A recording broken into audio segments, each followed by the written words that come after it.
a little petty. Yeah. And I do think there's been this WNBA sort of, you got to pay your dues a little. Yeah. And my take is, I think Caitlin's good. I think she's getting better. Mm-hmm. I think she's a facilitator, so she'd be perfect. She's really perfect to play with other great players. Yeah. I could argue she's built for All-Star games. Absolutely. Really? Yes. No, 100%. And Olympic teams. Mm-hmm.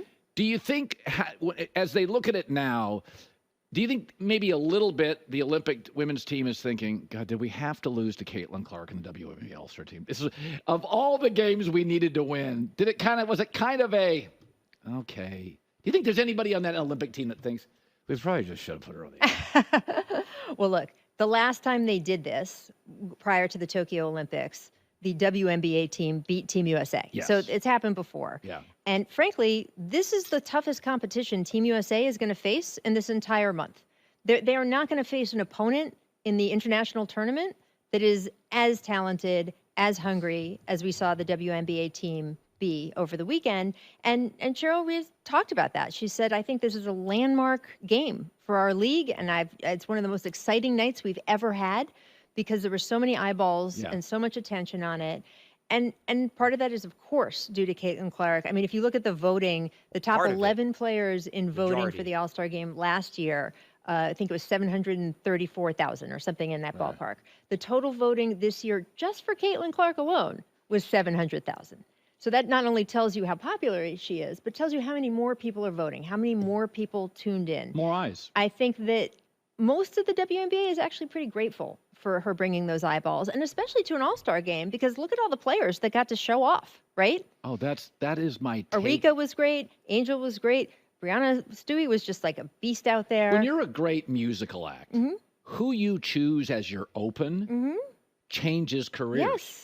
Like it's, I can remember, I think it was the Rolling Stones at one point choose Guns N' Roses and Guns N' Roses outperformed them. Yeah. There is something to be said. You put Caitlin Clark in these showcase games because advertisers will watch. No, 100%. And by the way, if you're a member of Chicago, there can be car dealerships. There's all sorts of local businesses that we forget. Not every ad's a national ad. No, Indiana absolutely does that. Yeah. No, 100%. Yeah. I mean, as for Team USA, I will say this. I think that Caitlin Clark is more relieved not to be on Team USA than she was when the selection process was going on. I think she wanted to be on Team USA when the selection process is going on, but she talked at this All-Star game about how exhausted she is. She's played a year straight of basketball. The calendar going from college to pros for the women. Because the WNBA season, you don't get the layoff after college. No, her last basketball game for Iowa was in April, and the draft is April 13th, and they get into training camp 2 weeks later. So she's very tired from all of that basketball, and frankly, also from carrying the leagues that she's been in. She's had the most attention on her, and I think it's affected her shot. Her shot didn't go in this All-Star game. She's lost her legs a little bit. She's been a little bit, tough from the three-point line for a while, and I think it's exhaustion. And she just said, I'm looking forward to taking a month off. I'll see you at the end of it. I think we're going to see a rejuvenated Caitlin Clark for this final run of the season. Rachel. Okay, so there's a lot to unpack there. I think Caitlin Clark, first of all, she's a master at the mic, so of course she's going to say, I'm looking forward to the time off and break and all that type of stuff. She is a fierce competitor, okay? She wanted to be on Team USA. There's no doubt about it. She wants to be an Olympian. She wants to win a gold medal.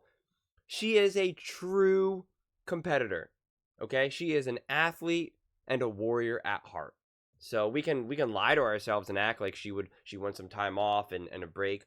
She doesn't. She wants to keep balling. I mean, of course, a break is nice. It's a silver lining. I mean, that's who Caitlin Clark is. That's what her background is this idea of always kind of looking for a silver lining and trying to, be a glass half full, not half empty. That's why people love her so much, because of what she says. Not only is her game wildly exciting, but everything she says is always so on point. So it always wins over the masses. And she's continuing to do that, right? Like that's indisputable.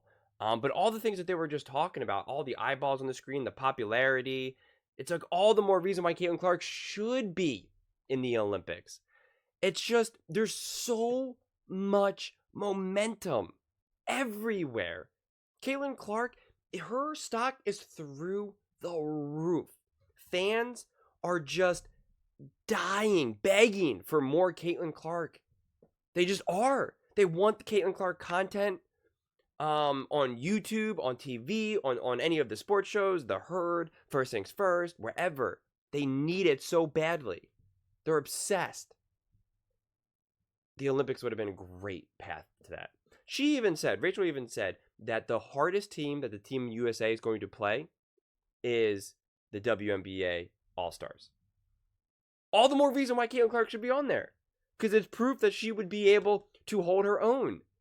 Caitlin Clark is a bona fide playmaker. And when you give her other players that can make plays, guys, that's synergy. That's genuine fireworks.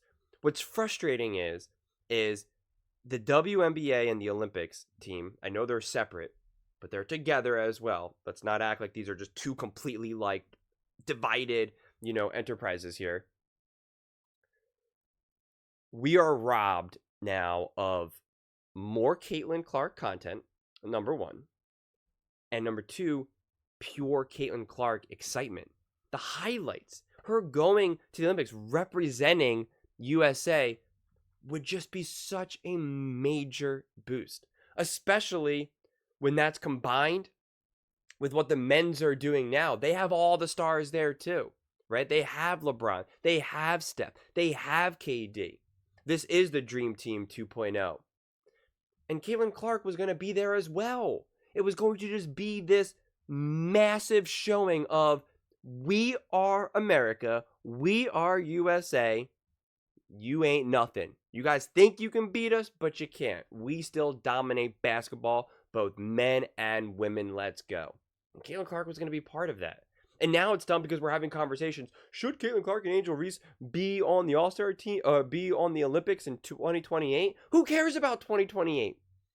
That may as well be 30 years from now. We have no idea what's going to happen in the next 4 years.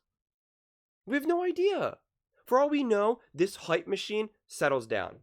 I hope not. I hope it continues to grow for women's sports as a whole. I really do, but we have no idea. For all we know, in the next couple of years, it just doesn't matter. People just don't care as much. It just doesn't hit as much as it did before. We know right now, this is why they talk about this all the time, especially in media. You strike while the iron is hot. The iron is on fire. So strike it. I mean, this would have been so exciting to now continue this idea that Caitlin Clark needs all this rest. Like I said, she is a beast. She is an animal. She lives for this. She wants this. She can clearly take it. Don't put her shot on her legs now. That's not fair. That's not even fair to Caitlin. She's taking some bad shots right now. That is actually on her, and that's poor coaching. The coaching needs to do better. Steph Curry and KD both talk about this, that they always try to get easy shots in the beginning of the game to get going. They don't like to start off with deep threes. They don't want to try to get into a shooting rhythm by keep shooting threes. KD has said this explicitly. He's said this multiple times throughout his career, but definitely recently as well. And same thing with Steph. That's not what Caitlin Clark has been doing. She's been shooting threes from the jump and deep threes, and then when that one doesn't go, she tries to shoot another one. She tries to get in rhythm. Pretty much the exact opposite of what Steph and KD do. And she should take a page out of KD and Steph's book, without a doubt. And every time I see that, I'm just like, her coach needs to get to her and say, Caitlin, take a few jumpers, take a few mid-range, get going in the layups, get to the line, shoot a few free throws. Don't take that deep three right off the bat. And I get why she wants to do it, right? I mean, that's part of her game, and I want her to keep shooting, but you got to get in rhythm. Basketball is a very rhythm sport. So I don't think it's because she's too tired, because it's not. She's been balling out. There's just no signs that I see that she's tired, she's run down. Like, that to me, we always talk about how we want to have equality and how we shouldn't baby these women or this or that. Well, then don't say that she's tired, because we wouldn't say that about Steph or KD or any of these other guys. We just wouldn't. So don't say it about Caitlin. I just think that she should obviously be on the Olympics, and it's still a tough pill to swallow. And her performance in the All-Star game was all the proof you need. Seriously, if you didn't know anything about Caitlin Clark, but you watched that game and saw her, and they were then said, she's not even on the team, not even on the bench, you'd be like, what? I don't understand. Why not? She seems good enough. And I would say, yeah, she is good enough. Then you would say, she's also the most popular player the WNBA has ever seen. And they're like, really? Then why is she not on there? And it's like, I don't know, man. You tell me. The whole thing is just wild, and it will continue to be wild. And just honestly, it's just another missed opportunity for the WNBA, for the Olympics, and just women's sports as a whole. Caitlin Clark deserves to be there. She should be there. And it's a shame that we already have to just talk about, well, in 2028, maybe like her and Angel. And it's like, guys, it's 2024.